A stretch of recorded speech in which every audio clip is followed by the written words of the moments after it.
Welcome back, Aggie Land, to another episode of the Home Turf Podcast. This is episode 15. I'm your host, Grant Gaspard, and this has been a long and exciting week of Aggie sports. I'm ready to attack it, and let's get to it.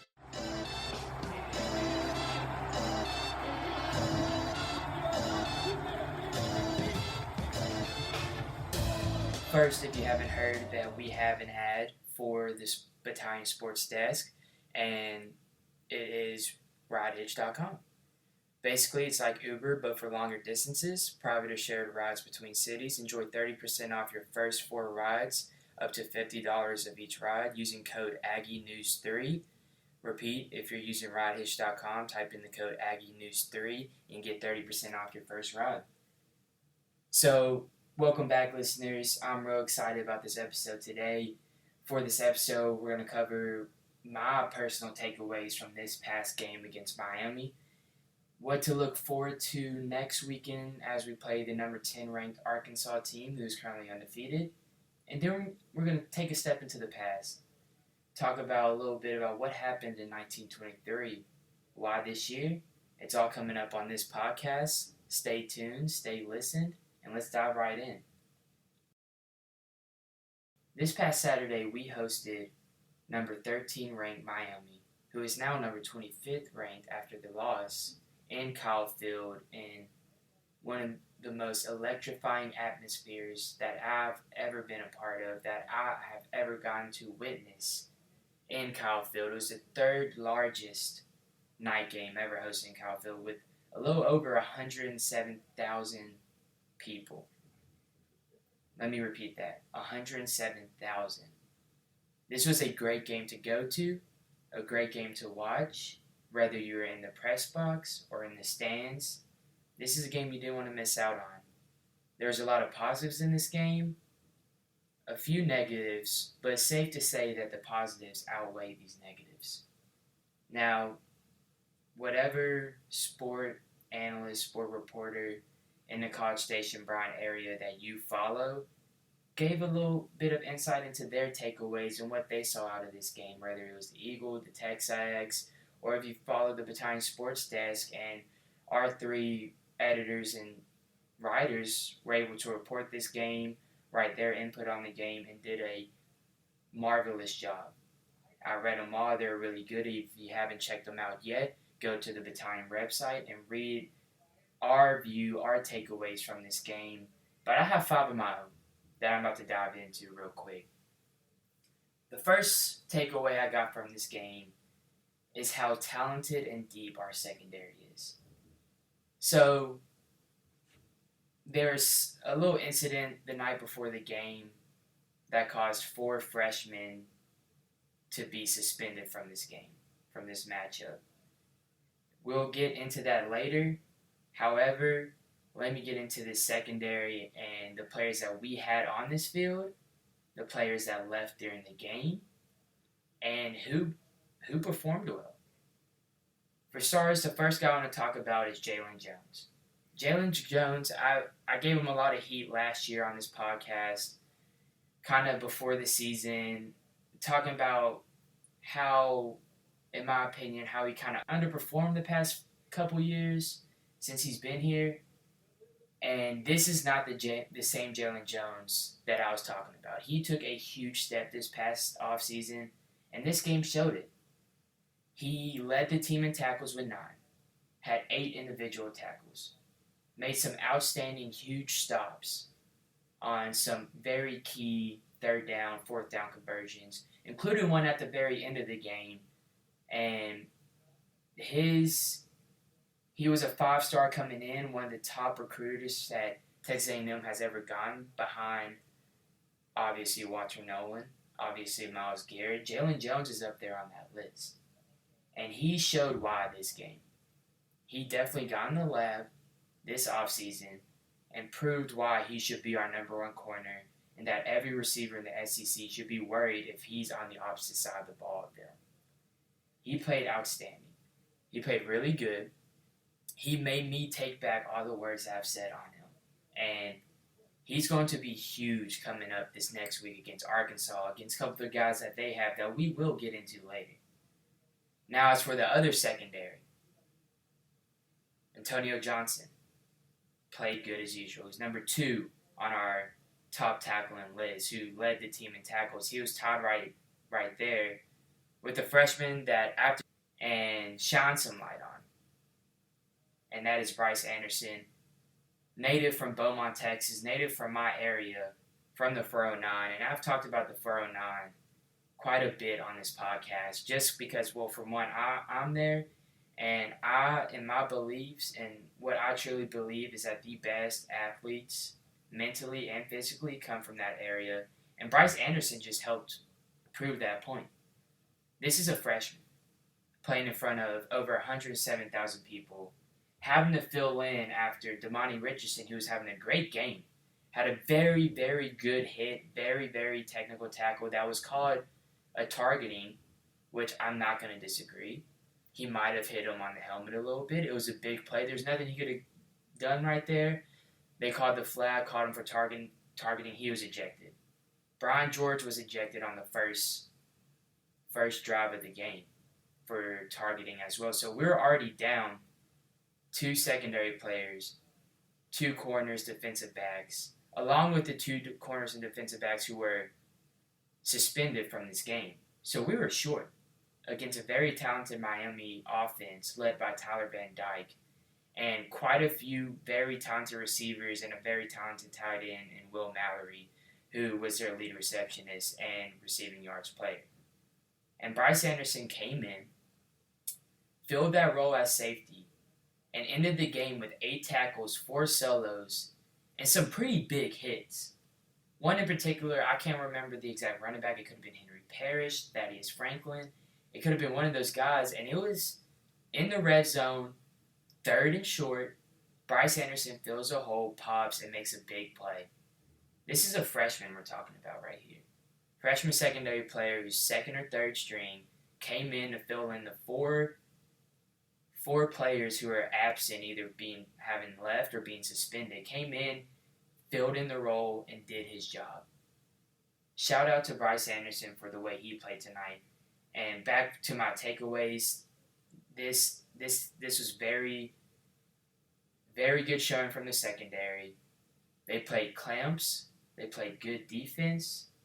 Jalen Jones is back, and yes, he is back, and that just adds more positives, more experience to this young secondary, and he comes and helps out. And Bryce Anderson, the way he filled in after Damani Richardson, a first or second round caliber draft prospect in his next draft, after him having to leave, and someone had to come in and step up, and it was Bryce Anderson. Next takeaway I got from this game is, and the way I typed it out was, Max Johnson has been here before. If I had 3 words that could describe his performance and the way he played, is poised, comfortable, and confident. Max went 10 for 20. That's all right. It's average, not so good, pretty good. Had 140 passing yards, 23 rushing yards, and threw for one of my favorite plays of the game, a 25-yard touchdown pass to A-Chain, for arguably one of the most electrifying plays of the game, maybe behind the kick, the block kick.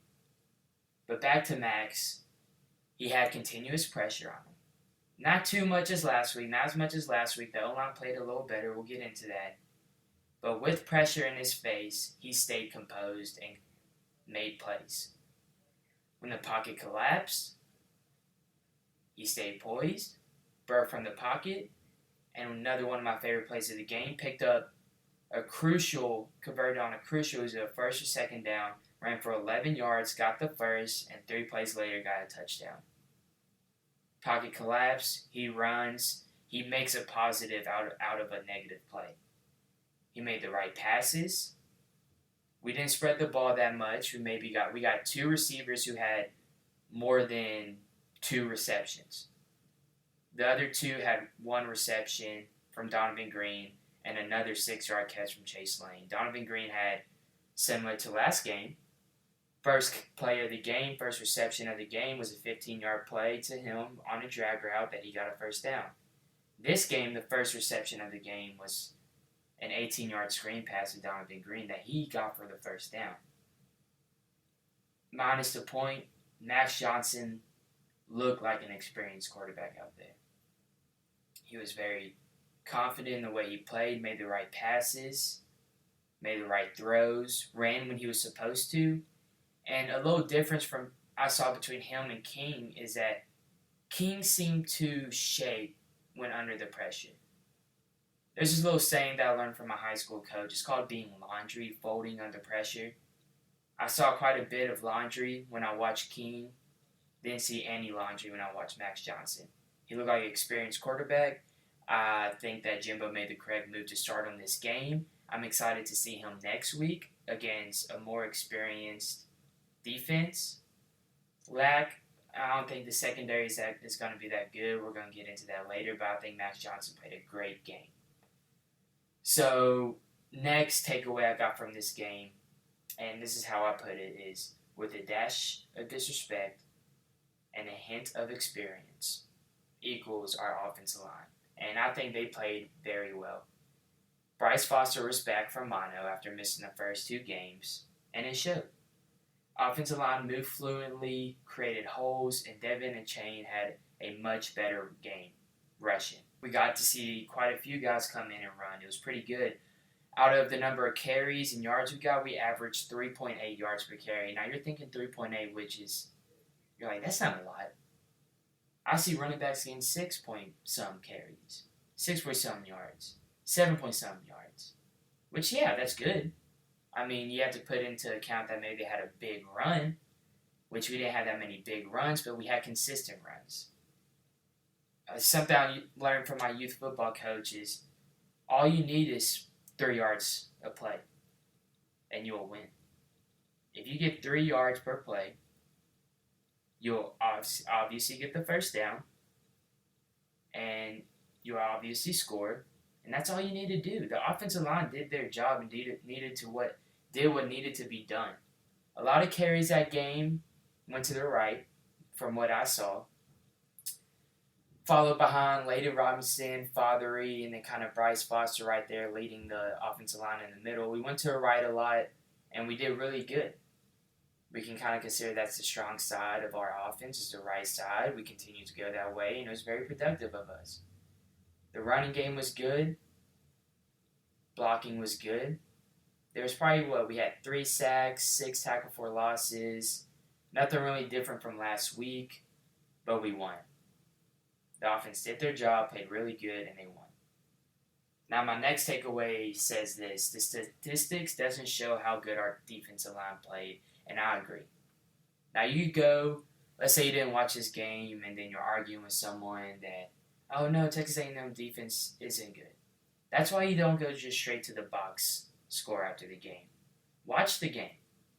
Watch the game. Don't just go look at the stats. Watch the game. You'll see from the stats, from the box score, that we had 0 sacks that game. However, they forced 6 quarterback hurries, and the pressure was on Tyler Van Dyke all game.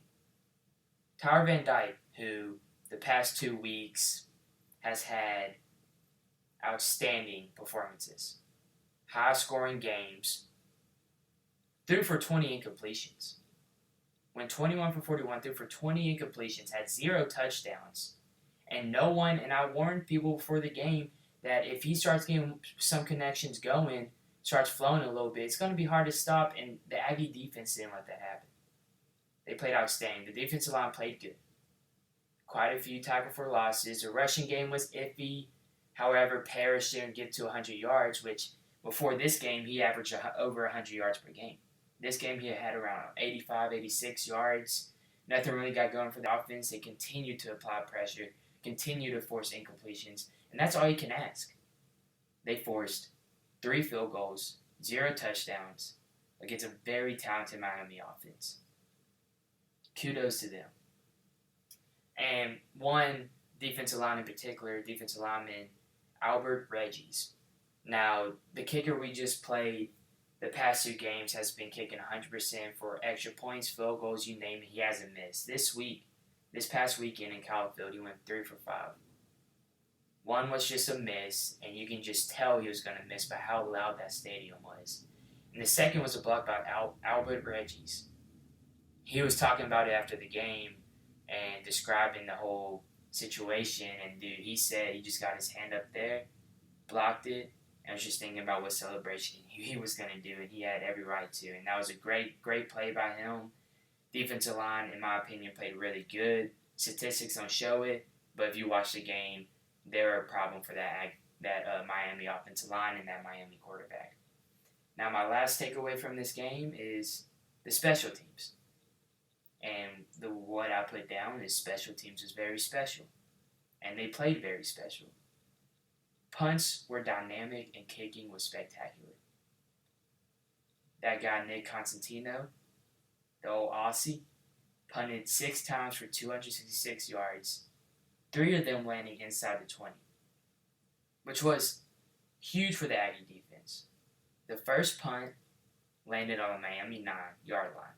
Second was on the Miami 8, and third was on the Miami 1. 3 consecutive punts inside the 10. Let me repeat that. I said 20? No, inside the 10. Nick Constantino was on, and people don't think that, I guess you can say, special teams is as important as the offense and the defense. No, you hear coaches all the time saying, we have to win at all 3 phases. There's 3 phases: offense, defense, special teams. Defense won their phase, offense won theirs, and all you need to do was have the special team win theirs, and they did exactly that. Nick Constantino showed up huge, and for his performance, he won.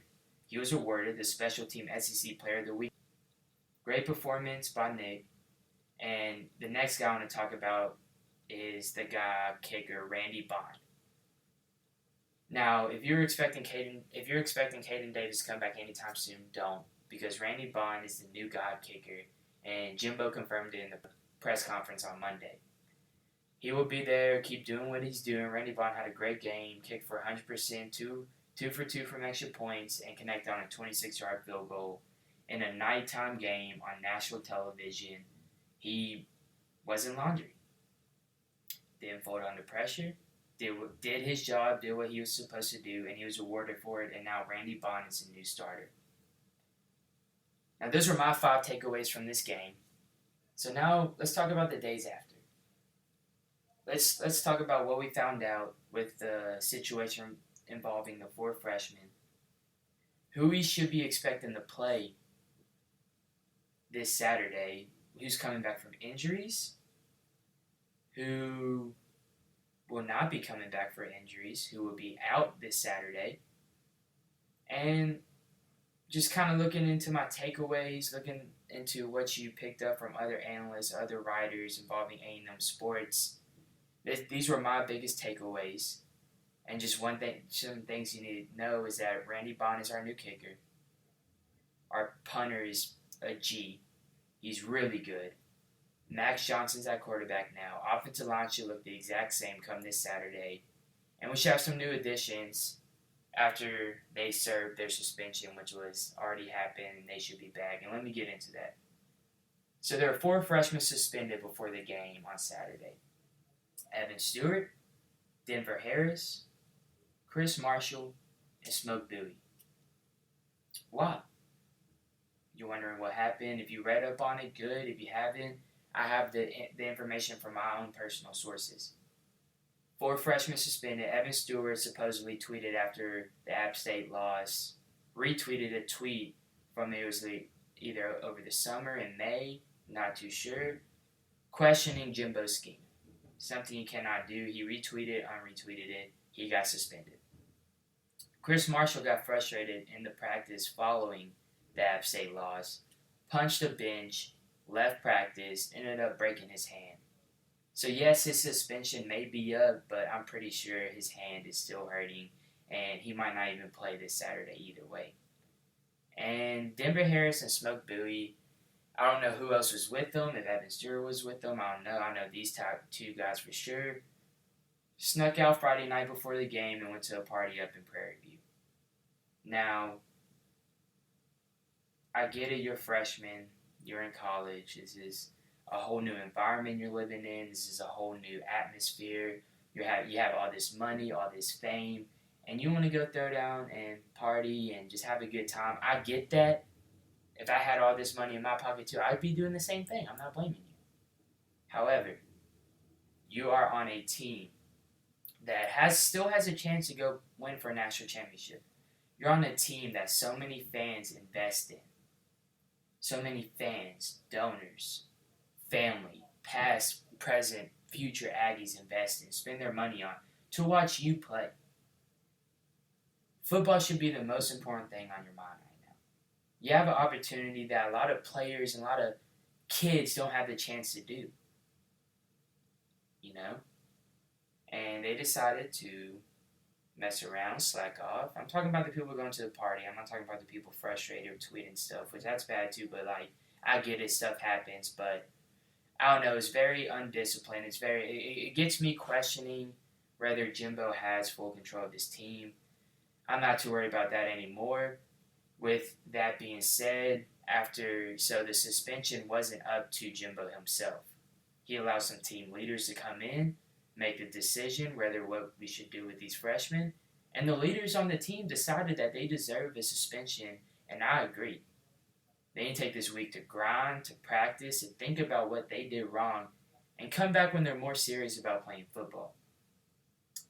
As for injuries, Antonio Johnson and Walter Nolan will be expected to back this week for practice. Antonio Johnson played last game, had a pretty awkward hit during the game. It was a big hit, big stop. Helped the Aggies huge, big time. However, he I don't know what exactly the injury is, but he should be fine, as well as Walter Nolan. And we should be expecting them this Saturday to play. However, linebacker Andre White will not be back this week and will not be back for the game. If I need to go back and talk about this game real quick, about this atmosphere, I didn't cover this last Saturday. This was my weekend off. I actually wanted to go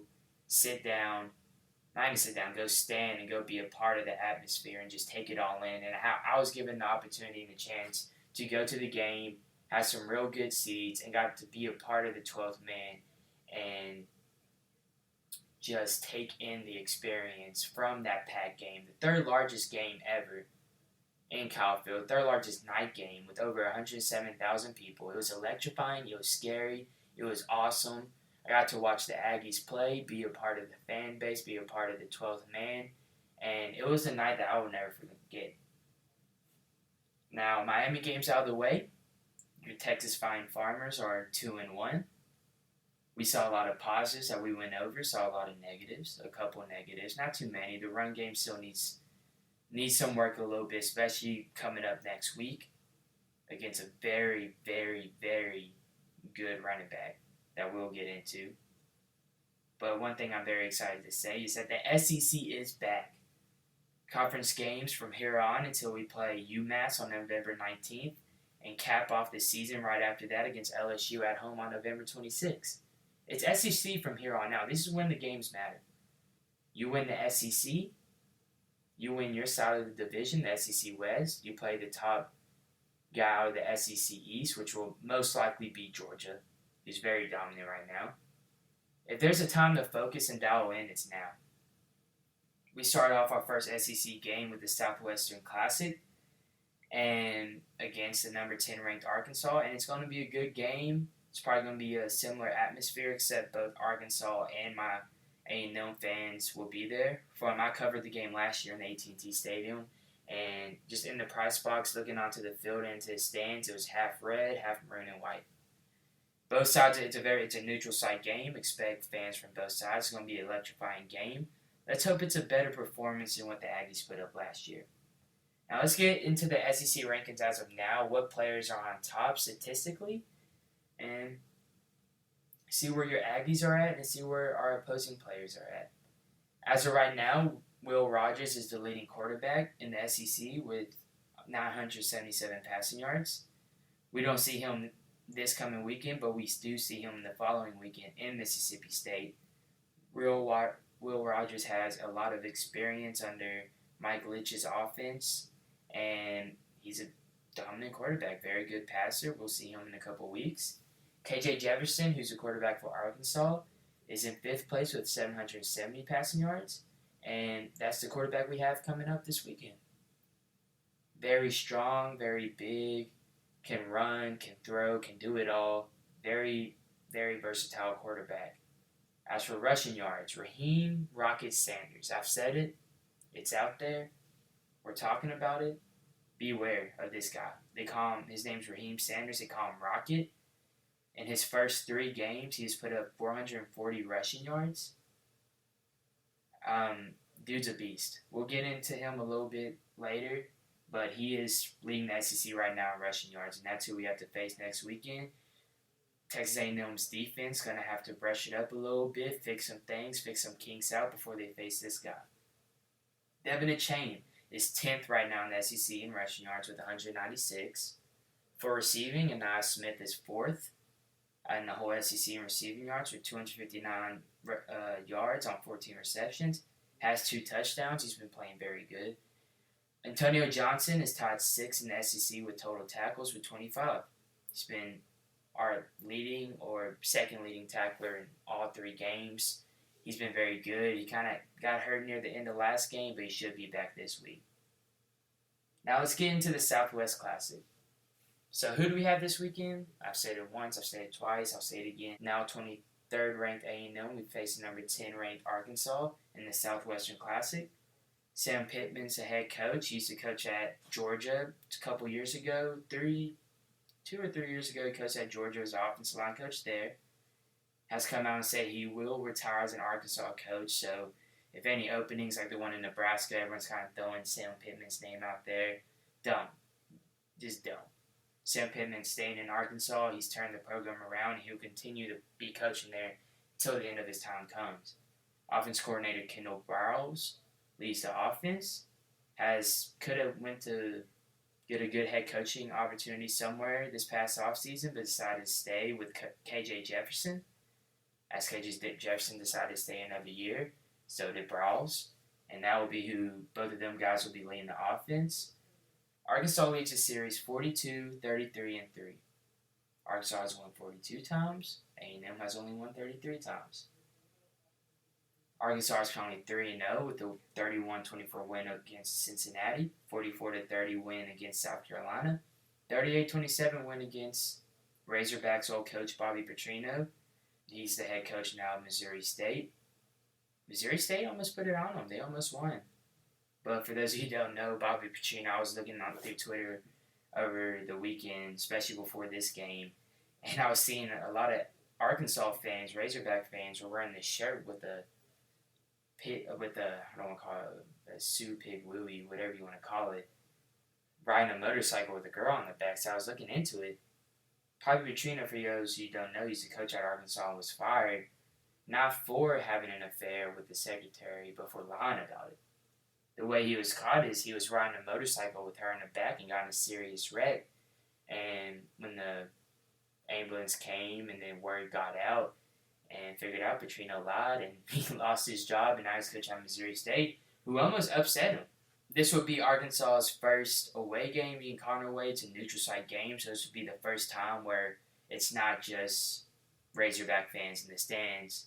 You'll have a pretty good amount of Texas A&M fans as well. In other news, SEC Nation with Tim Tebow, Paul Feinbaum, Roman Harper, Jordan Rogers, and their host, Laura Rutledge, will be at the game. Be at the Southwest Classic game. It's going to be on SEC Network. And so if you're wondering what players to watch out for, I have it right here.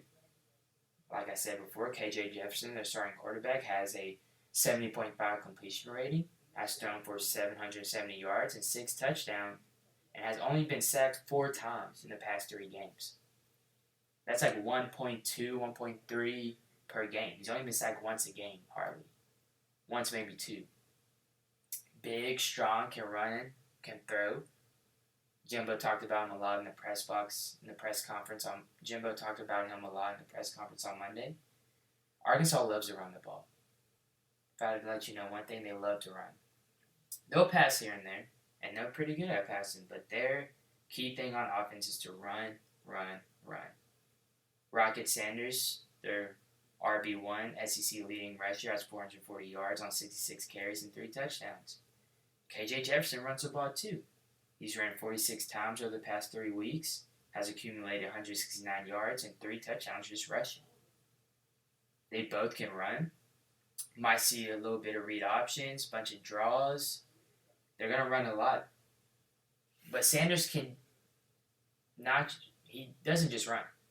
They throw him some split screens.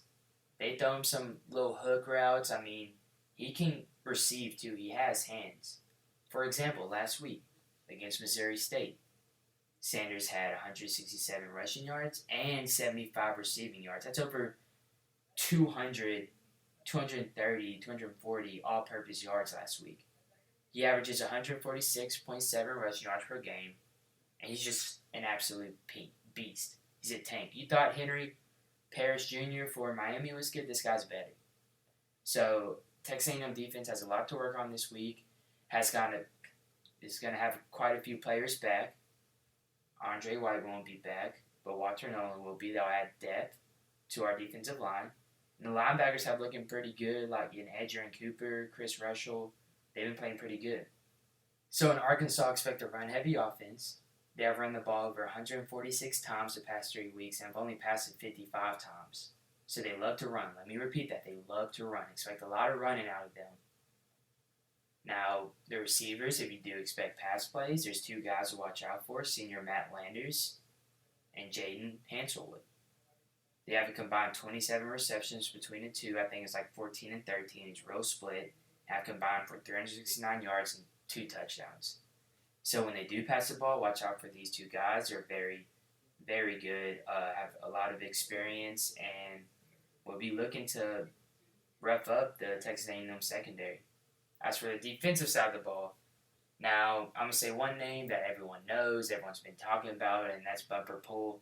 And deservingly so. He's very good. Past 3 games, he has 29 total tackles, 1 sacks, and 2 pass deflections. He does it all. He can tackle, he can blitz, and he can cover. He's everything you're looking for in a linebacker and will probably be a high prospect going into the NFL draft, either this year or next year. But however, there's another linebacker I want to talk about who has been playing as good, or in my opinion, even better than Bumper Pool. And that's Drew Sanders. It's the other linebacker. He has only 1 less tackle, 28 so far. However, he has 5.5 sacks, 2.5 of them coming from the last week matchup against Missouri State. He blitzes hard, and Max Johnson needs to be prepared and watch out for Drew Sanders. Bumper Pool is really good. His name's Bumper. Like, if you have a linebacker named Bumper, he's going to be good. He was born to play linebacker. I looked up if that was his actual name, and I think it is Bumper Pool. However, the other linebacker, Drew Sanders, is equally as dangerous and could be a problem to the Aggie offense.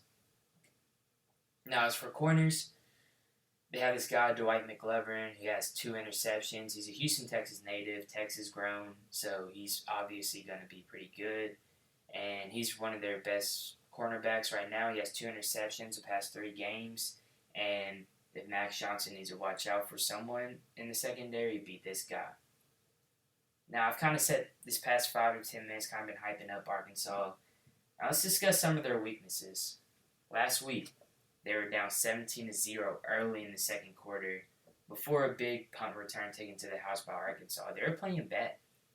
KJ Jefferson and Raheem Sanders came out of the gates, both fumbling, and Missouri State ended up getting 10 points off those takeaways. Their secondary is really weak. Now, I talked about McGovern. He can catch. He can, he'll intercept the ball if thrown to him. However, secondary as a whole is very weak. Last week, they gave up 357 passing yards to Missouri State's Jason Shelley. And the week before, they gave up 376 passing yards to Spencer Rattler. Now, I don't know if you watched Spencer Rattler play Georgia. He's not the best quarterback. He had a lot of hype coming his way when he transferred to South Carolina.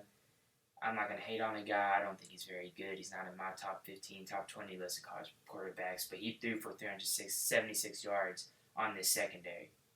So that would be a key weakness going into this game. However, with their weak secondary, we have as well a weak run defense. So watch both offensive coordinators and Jimbo and then in theirs kind of attack both of our weaknesses. We might pass a lot. They're going to run a lot. Let's see whose defense steps up. This needs to be a defensive game, and whichever defense steps up this game will win. Their now ranked the number 10 team in the nation. They went down from 9 as of last week after barely scraping by Missouri State. And overall, this is a crucial must-win game for the Aggies.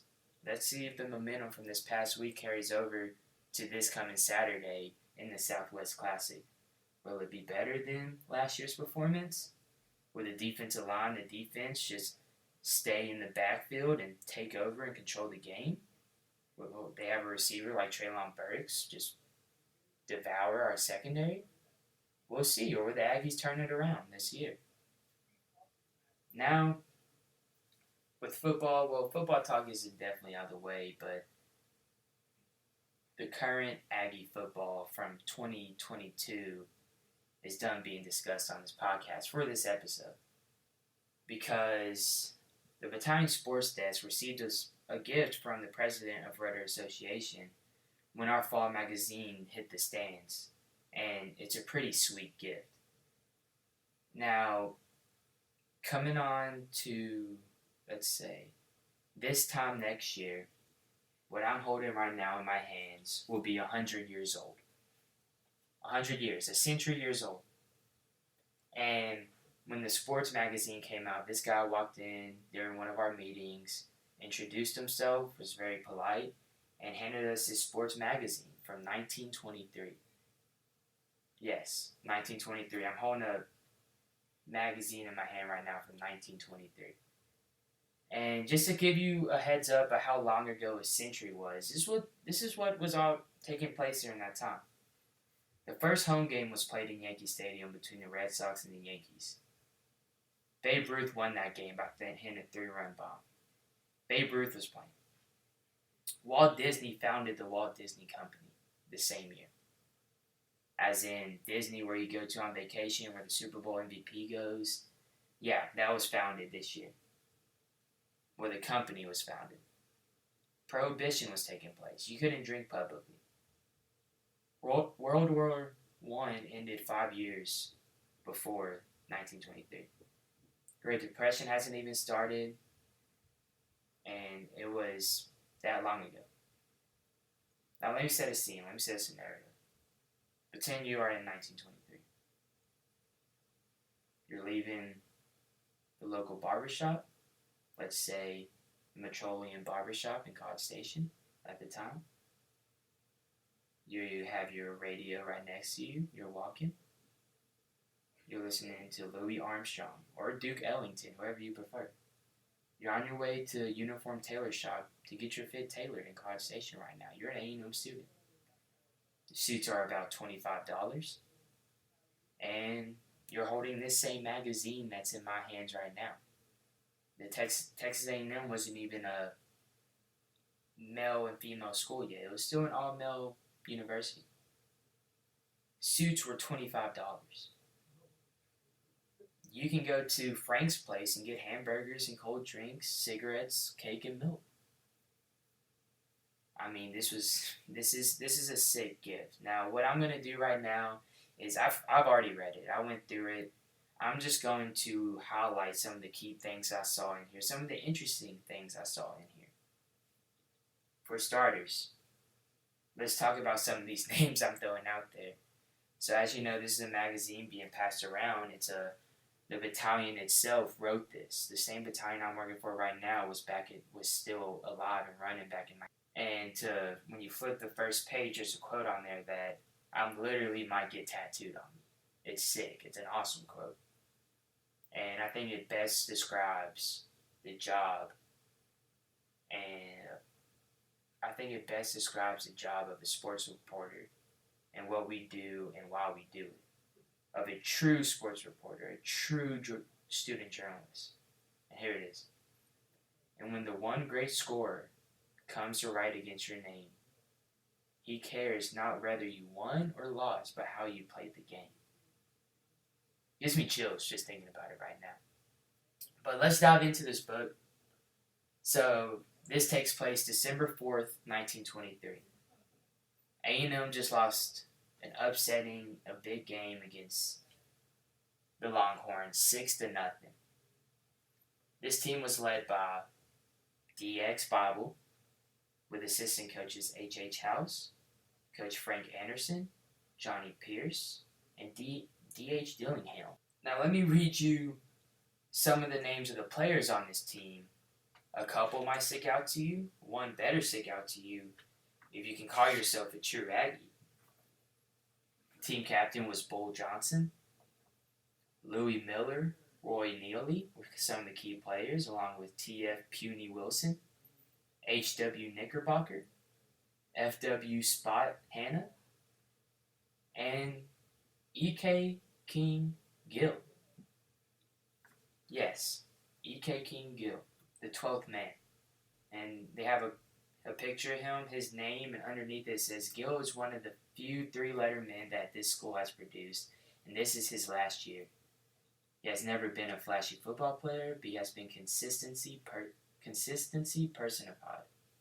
Gill has always been the boy that was caught on for that last needed yard, and he always got it. As a passer, he had few equals, and injury that robbed him of the Texas game materially hurt the Aggie chances. The statue that you walk past every day, the 12th man statue, the 12th man himself, E.K. King Gill, was on this team. I'm on the same magazine from someone that got to watch the 12th man. Everyone in the nation talks about all of that. This book is sick. Let me go into some other stuff that was in here. So at the time, the Battalion sports editor, which I am now, was A.C. Taylor. Now y'all are lucky because the Battalion used to charge subscriptions. We don't charge subscriptions, but we used to back in 1923. We don't anymore, but it was $1.75 per year.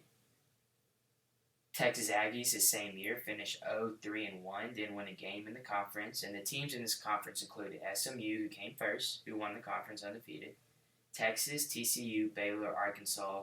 At the time, Oklahoma A&M is what they were called, and Rice. And there's a little poem that I'm also going to read, and it's just talking about what football means to this particular guy. So they took the speed from the wind that blows, from the path which the comets sweep. They drew the strength from the oak that grows, and that grip with its rich threads deep. They added the brains and the heart, and got from the war god some fighting flame, in which they melted and fused the light. That was the poem. It's pretty sick. And there's just so much interesting stuff just reading into this. Look, I feel like I'm in 1923 right now. I'm going to go buy that $25 suit, which I wish they still were. Right after I go eat at Frank's place and grab a couple cigarettes, which I don't smoke cigarettes, but there's something about buying cigarettes on every page of this book. They have a couple, barbershops are huge. Reminder, this was an all-male university at the time. So a lot of the ads are just tailor-made shops, jewelry stores to go buy your girlfriend if you had one. That wraps up everything that I have in this podcast today.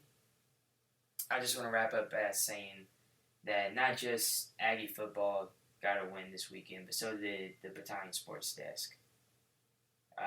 All the games we covered, all the stories were great. All the writers, editors, they killed it. There's kind of some speculations going around about who's going to be the starter. Some people figured it was Max Johnson. The Battalion Sports Desk was the first to report it. Grant Gaspard was the first to report it. I was the first to report it. I have my sources. Everyone has their sources. I'll bet mine against anyone else's. It was an awesome time. The whole editor's staff worked their hardest to get this brief out. We all worked together. We worked as a team, similar to A&M football. And overall, it was great. Everyone got the news they needed. The Battalion was the first to do it. Shout out to them. Shout out to everyone that was a part of it. And we're just going to continue to grow, man. I believe that we have one of the best sports desks in the nation. One of the best newsrooms in the nation is here in the Battalion. And I'll bet against my guys any day. And as we make more podcasts, we'll continue to put out good content, reliable content you can trust. And reminder that this is an Aggie podcast about Aggies by Aggies. There's not another A&M podcast that talks about Aggie sports, and it's also by Aggie students. And this is it. This is where you can come and get that information, get all the things you need to know about the upcoming games, about what went on in the past games. So you can get to hear from true A&M students. And I appreciate the people that come on and listen to this. Share it. If you don't share it, cool. If you do, thank you. I'm grateful for my continued listeners, the people who text me on the side and edit my podcast. I appreciate you. And we're going to keep getting better. I have a couple new writers coming on next week and an old writer. It's going to be interesting. We're going to get some guests on soon. This podcast is going to continue to grow, and it will continue to get better. I thank you, the fans, for coming listening to it. Continue to come listen to it. Subscribe, like, post, come comment. Tweet me out. My Twitter's Grant_Gaspard. Go follow me. Tweet at me. If you have some negative things to say about me, say it. That's cool. If you have some nice things, say it. I'll probably respond. I probably won't. If you say some nice things, I will. If you don't, I won't. But thank y'all for coming on every week. I appreciate y'all listening to this podcast today. I hope that my information was of source to you. And let's look into what's going on this upcoming week in Aggie sports. So, coming out, which is today, on September 20th, women's golf plays in the Mo Morale Invitational in Bryan College Station, Texas. On September 21st, which is actually my birthday, women's golf continues that same invitational, and volleyball travels to Ole Miss and plays them in their SEC game. And volleyball travels to Oxford, Mississippi to play Ole Miss at 6:30 p.m., so make sure you tune into that. On September 22nd, we have women's tennis at College Rank Spotlight. They will be playing in Cary, North Carolina. Women's tennis is also playing at the ITA Texas Regional Championships in Fort Worth, Texas. Soccer plays at home versus Mississippi State. And on September 23rd, men's tennis plays at Chowderfest in Cambridge, Massachusetts. It's a Chowderfest. It's kind of funny, but that's like Harvard puts it on. That'll be a pretty big tournament for men's tennis, so make sure you support. Volleyball will play at home versus Tennessee at 2 p.m. And football will play against Arkansas in Arlington, Texas in Jerry World at 6 p.m. for the Southwest Classic.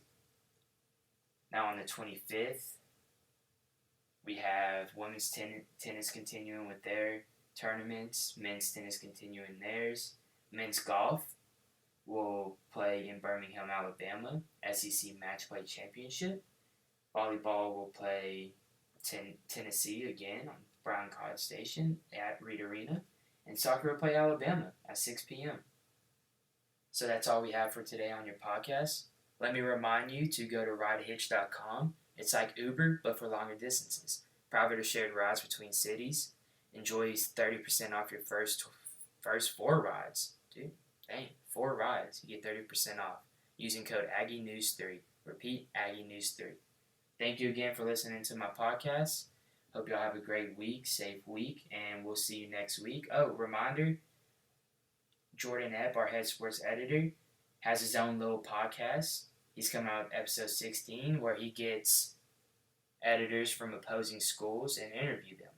Whoever Aggie football is playing this following week, like last week, Jordan got on a Miami editor, had a great interview with him, a great podcast. This coming week, he has an Arkansas writer that he will be interviewing on the Home Turf podcast. It's not just one podcast. We put out 2 each week, and we'll continue to put out more if we need to, and Jordan's been doing a great job with that, so shout out to him. So I'll see y'all next week. So, hey, thank y'all for coming. Y'all have a great week. Giggle Mags.